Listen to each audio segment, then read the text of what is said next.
before our committee this morning and appreciate your willingness to come to testify at very short notice. Our nation bears a unique burden as the sole remaining global military superpower, but that capability does not imply we must go it alone in every crisis, in every emergency. Gentlemen, let's ask the other countries to belly up to the bar. If they won't send manpower, they can at least send money. The requests are now regularly based on provision of funds under emergency designations. And I'm concerned over the open-ended, sweeping nature.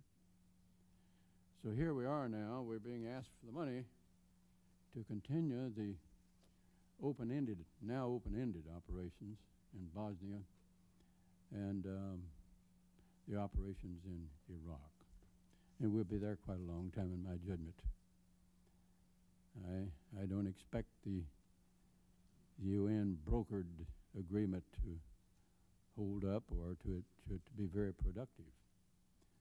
But we got ourselves into a trap by saying we'll let the UN go there and we'll wait on their recommendation. So it was pretty hard to turn down the recommendation once we had yielded that much ground. So we're in both areas, and when we look over our shoulders, we don't see very many other nations there behind us. $100 million a month to keep our forces over there. How long can we afford that? Time's on his side. All he has to do is sit it out. Bird has pointed out, it's hard to fix an end date as such, saying it will be completed by that time, but there has been enormous progress that has been made in just a very short period of time. Last week we saw 3 indicted war criminals turn themselves in.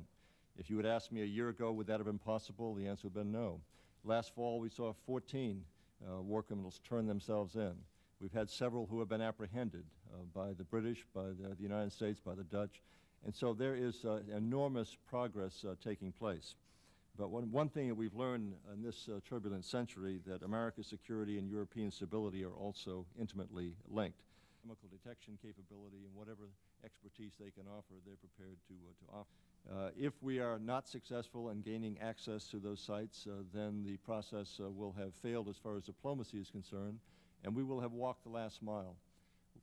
Thank you, Mr. Chairman. Senator Byrd, distinguished members of the committee, the Joint Chiefs and I are convinced that a strong military presence in both regions is essential if we are to safeguard our security, protect our interests, and maintain our position of world leadership. However, this presence must not come at the expense of either current readiness, quality of life, or modernization. As I Lunch is probably in order immediately.